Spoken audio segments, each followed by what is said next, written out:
जाकिर नाइक की पाकिस्तान आमद के बाद पाकिस्तान के मर्दों की लंबी लंबी कतारें हकीमों और डॉक्टर्स के बाहर लगी हुई हैं। मुझ समेत तकरीबन तमाम मर्दों ने 4-4 घंटे फीमेल एंकर्स की न्यूज़ और उनके टॉक शोज देखे, लेकिन फिर भी हमारे अंदर कोई हलचल नहीं हुई और ना ही हमें उनके बारे में कोई गंदे ख्यालात आए। जी हाँ, डॉक्टर जाकिर नाइक ने अपनी एक रीसेंट वीडियो में कहा, अगर आप एक फीमेल न्यूज़ एंकर को तैयार मेकअप करे हुए 20 मिनट तक लगातार देखें तो आपके अंदर एक हलचल महसूस होगी और आपको गंदे गंदे ख्यालात आएंगे। लेकिन नहीं डॉक्टर साहब, हमें तो ऐसे कोई ख्यालात नहीं आ रहे और हमें ख्यालात आएंगे भी क्यों। मेरे ख्याल से यहाँ पे तो आवाम का मशगला है सियासत और करंट अफेयर्स को डिस्कस करना। वो दिन भर आके जो है वो न्यूज़ एंकर्स को देखते रहते हैं टीवी पे। तो मेरा नहीं ख्याल कि किसी के दिल में ऐसे ख्यालात आते हैं किसी फीमेल न्यूज़ एंकर को देखकर। और अगर ऐसे ख्यालात किसी को लाने भी होंगे तो इंटरनेट भरा हुआ है ऐसे मवाद से, और VPN का इस्तेमाल तो वैसे ही हमारी कौम में बहुत आम है। गो नवाज गो के नारों के बाद गो जाकिर गो के नारे भी अब हमारी सोसाइटी में सुनाए दे रहे हैं। देखिए, जब कोई शख्स किसी मुल्क का स्टेट गेस्ट बन के आता है तो उस शख्स को बहुत इज्जत दी जाती है और वो उस इज्जत का हकदार भी होता है। लेकिन अगर अब कोई शख्स स्टेट गेस्ट बनने के बाद भी अपनी इज्जत उतरवाने पे अवाम को मजबूर कर रहा है तो भाई अवाम तो यहाँ बैठी कंटेंट क्रिएशन के लिए है। इतना बड़ा दीनी स्कॉलर जो लाखों के मजमे को दीन इस्लाम की तालीमात देता है, वो एक स्टेट गेस्ट बन के जब पाकिस्तान आया तो जिस एयरलाइन के थ्रू PIA के थ्रू वो यहाँ आए, अब वो एक लाखों के मजमे में उस PIA के एक चीफ ऑफिसर को जो है वो रगड़ रहे हैं और वो ये कह रहे हैं कि भाई जब मैंने उनसे कहा कि मेरा सामान कुछ एक्स्ट्रा है तो उन्होंने कहा कि भाई इसके तो चार्जेस लगेंगे, जो कि बिल्कुल जायज़ हैं, सभी देते हैं एयरलाइंस में एक्स्ट्रा लगेज के चार्जेस। तो जब PIA के CEO गालिबन कह रहे हैं, उन्होंने फ़ोन किया उसे तो उन्होंने कहा कि डॉक्टर जाकिर नाइक साहब मैं आपको 50% डिस्काउंट दे दूंगा, और ये भी सिर्फ आपकी मोहब्बत में ही मेरे ख्याल से वो दे रहे होंगे डॉक्टर जाकिर नाइक साहब। लेकिन आपको बहुत बुरा लगा और आपने कहा कि नहीं, मुझे तो ये फ्री मिलना चाहिए। अच्छा, अब एक बात यहाँ पर ये समझ नहीं आ रही कि वो आपको फ्री क्यों मिलना चाहिए। क्यों आप अपना दीनी इन्फ्लुएंस इस्तेमाल करके अपनी शख्सियत का जो है एक रोब जाहिर करके जो है उस शख्स से वो सारी सर्विसेज फ्री में लेना चाह रहे हैं, जो कि बिल्कुल जायज़ पैसे हैं। तो ये तो वही वाली बात हो गई कि अगर मैं यहाँ पे एक मिसाल आपको दूं जो कि बिल्कुल फिट होती है कि अगर कोई इलाके में कोई भी किस्म का गुंडा जो है वो बदमाश किसी दुकान पे या कोई भी सर्विसेज लेता है किसी इदारे से और जाके बोलता है कि भाई मैं इसके पैसे नहीं दूंगा तो मुझसे पैसे लोगे। अच्छा, यही नहीं, यहाँ पे आप मिसाल दे रहे हैं, अब एक स्टेट जो है आपको एज अ स्टेट गेस्ट बुला रहा है, आपको इतनी इज्जत दे रहा है पाकिस्तान, और यहाँ आप आके उसी के इदारों की इज्जत बिल्कुल भी नहीं कर पा रहे हैं, बल्कि उनको तो आप जलील कर रहे हैं। उसके CEO को, पाकिस्तान की इंटरनेशनल एयरलाइन को आप जलील कर रहे हैं। ऑन मीडिया आप ये बात बोल रहे हैं कि भाई उन्होंने मेरे साथ गलत किया, और आप ये कह रहे हैं कि इंडिया में अगर मैं ये होता, जी हाँ, अगर मैं इंडिया में होता तो वहाँ पे तो मुझे बोलते कि नहीं डॉक्टर जाकिर नाइक साहब आप आ जाएँ, वो तो मुझसे पैसे ही नहीं लेते। अरे मेरे ख्याल से डॉक्टर जाकिर नाइक साहब जोशी खिदावत में ये भूल गए हैं कि उस इंडिया में उनकी गवर्नमेंट ने आपके ऊपर $28 मिलियन की मनी लॉन्ड्रिंग का केस बनाया है। वो तो इंटरपोल ने उनका साथ नहीं दिया, वरना तो आपको मलेशिया से घसीट के लेके आते। तो आप अब यहाँ पे बात कर रहे हैं उस इंडिया की जिसने आपके ऊपर इतना बड़ा केस बनाया, तो फिर इट्स बेटर कि आप इंडिया ही चले जाएं। मगर आपको भी पता है आप वहाँ शायद जा तो सकते नहीं हैं।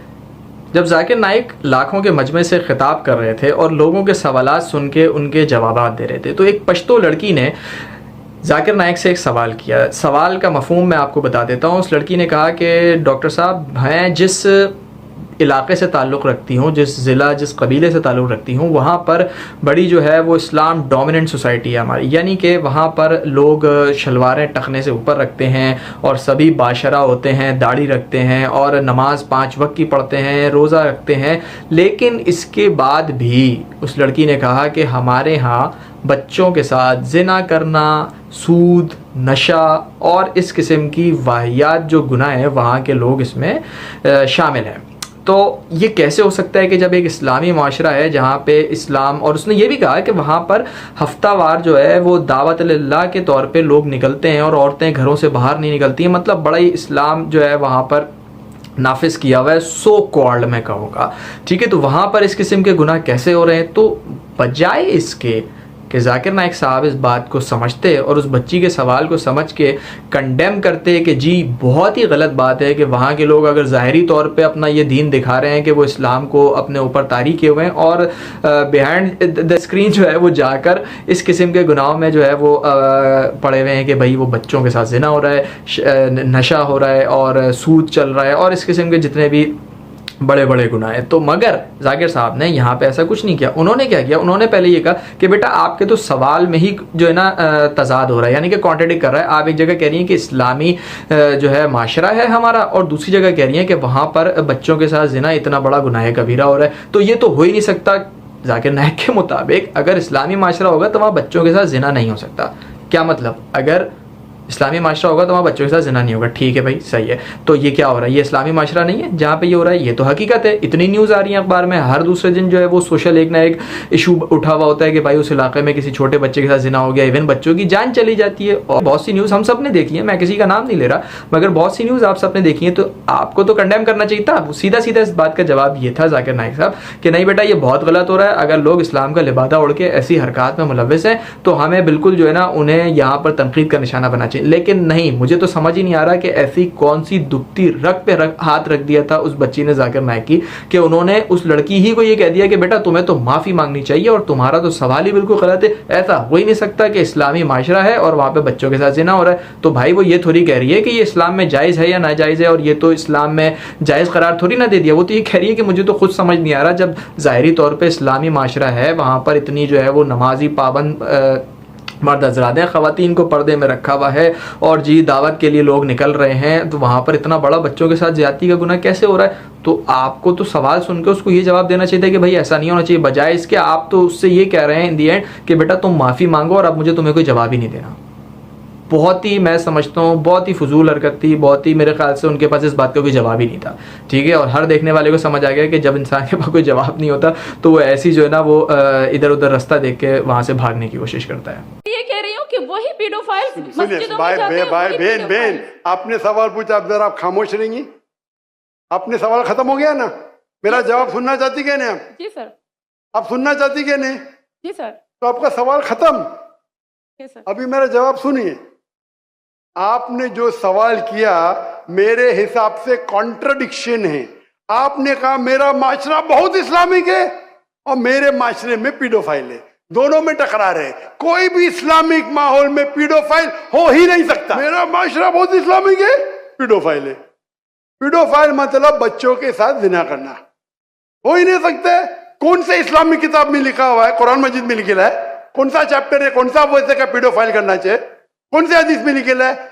अच्छा, फिर एक ऑर्फनेज में जाकिर नाइक को एजाजी तौर पर बुलाया गया कि वो वहाँ के यतीम बच्चे और बच्चियों को शील्ड्स दे के जो है उनकी हौसला अफजाई करें। तो जैसे ही जाकिर नाइक साहब ने उन बच्चियों को, जिनकी उम्र गालिबन 10 से 11 साल होगी, उनमें मेजॉरिटी बच्चियाँ जो हैं मुझे लगता है शायद नाबालिग ही होंगी। चलें, बहरहाल जब वो स्टेज पे आने लगी तो जाकिर नाइक ने वो शील्ड पकड़ने से इनकार कर दिया और वो वहाँ से उतर के फ़ौरन ही स्टेज से नीचे चले गए।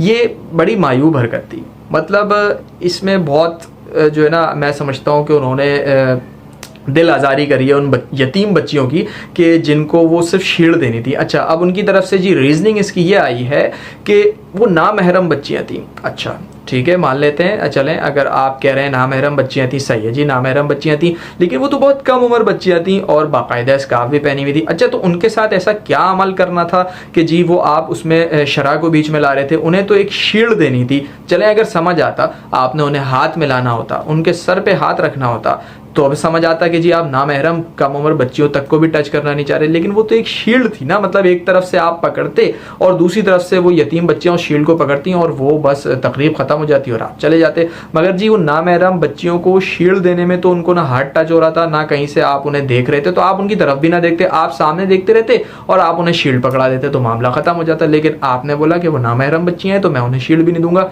अच्छा चलें, मान लेते हैं जी, ठीक है, आप इस लेवल की शरह को फॉलो कर रहे हैं, माशाल्लाह। लेकिन ये समझ नहीं आ रहा कि दूसरी तरफ आप जब पाकिस्तान आ रहे थे, ठीक है, तो आप एयरलाइंस में वहाँ की एयर होस्टेस से फूलों का गुलदस्ता एक भाई साहब दे रहे हैं, उनके बिल्कुल एन बराबर में एक खातून एयर होस्टेस खड़ी हुई है और ये तीनों जो है वो एक बड़ी खुश नुमा सी तस्वीर खिंचवा रहे हैं। तो वो लड़की कौन थी? वो वहाँ नहीं खड़ी हुई थी बराबर में फूल देने वाले के साथ? अच्छा, यही नहीं, अगर हम थोड़ा सा माजी में जाएं तो इंडिया के सुपरस्टार शाहरुख खान साहब के साथ स्टेज पर, मैं आपको बताता हूँ, एक तरफ शाहरुख खान बैठे हुए हैं, बीच में बैठी हुई है वहाँ की एक फीमेल एक्ट्रेसेस सोहा अली खान, ठीक है, जो कोई शरई पर्दे में नहीं थी भाई, आप देख सकते हैं वो पिक्चर्स इंटरनेट पे। बराबर में बिल्कुल सोहा अली खान के बैठे हुए थे डॉक्टर जाकिर नाइक साहब।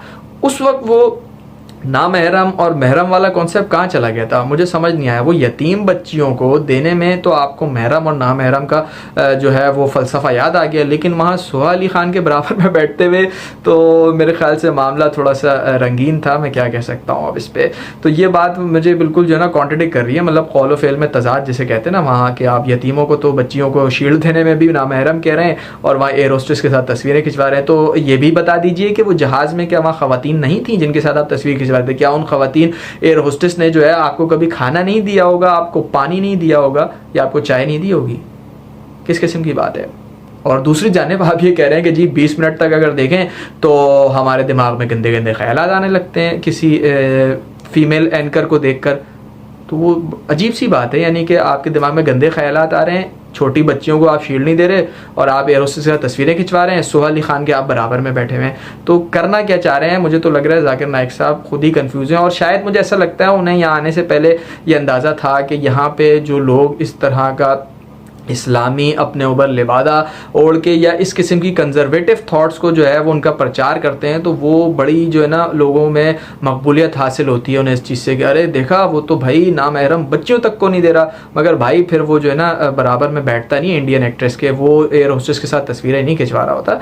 और फिर मेरे ख्याल से ये बातें आपस में बिल्कुल कॉन्ट्रडिक्ट कर रही हैं जो आवाम को बिल्कुल समझ ही नहीं आ रही है कि चाह क्या रहे हैं आखिर यहाँ पे। जाकिर नाइक की माजी में सबसे बड़ी कंट्रोवर्सी ये थी कि उन्होंने यजीद को रहमतुल्लाह रज़ी अल्लाह सब कह डाला और कहा कि जी करबला तो 2 शहजादों की जंग थी।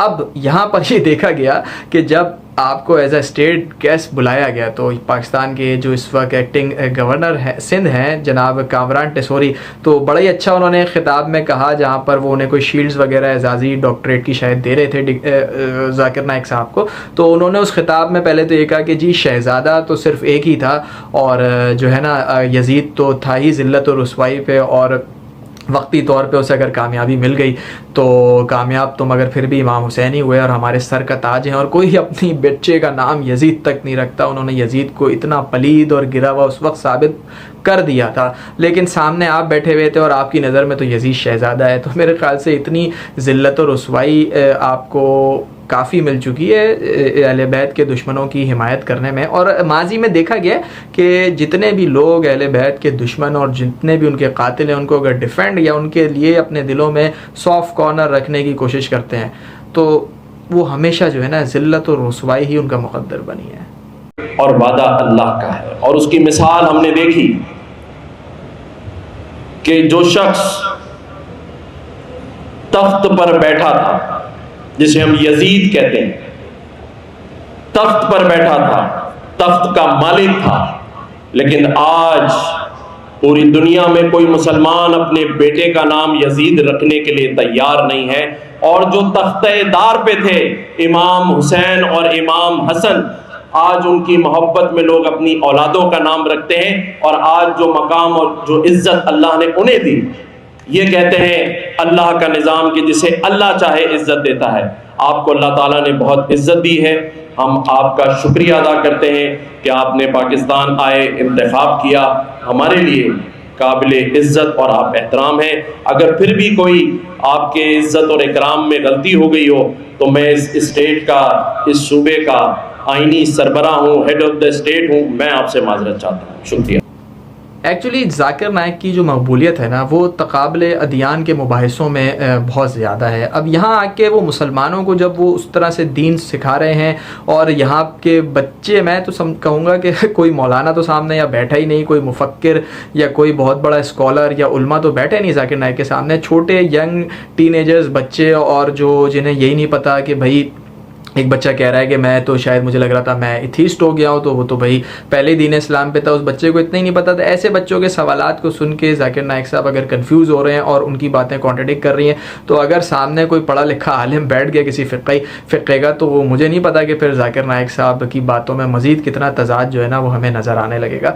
चलें, बहरहाल मैं समझता हूँ कि नेक्स्ट टाइम स्टेट को भी सोच समझ के किसी को स्टेट गेस्ट के तौर पर बुलाना चाहिए और उम्मीद करते हैं कि अब स्टेट जो है वो जाकिर नाइक को नेक्स्ट टाइम स्टेट गेस्ट तो क्या एज अ नॉर्मल गेस्ट भी शायद ना बुलाए, क्योंकि काफ़ी ज़्यादा कंट्रोवर्सीज़ उन्होंने क्रिएट कर दी हैं और एक ऐसी सोसाइटी में जहाँ वैसे इतने मसाइल हों दीन और माशी हालात को लेके उन्होंने मज़ीद जो है ना पीछे धकेल दिया है आवाम को। और यहाँ मैं लिटरली सैल्यूट करूँगा सवाब को भी कि जिन्होंने इनकी इन बातों को कंडेम किया और सिर्फ उनकी शख्सियत से मुतासर होके उनकी हर उल्टी सीधी बात को मानने से इनकार कर दिया। चलें इस वीडियो को यहाँ एंड करते हैं और आप सब अपना ख्याल रखिएगा। मैं हूँ आपका दोस्त अली हुसैन पीरज़ादा। अल्लाह हाफ़िज़।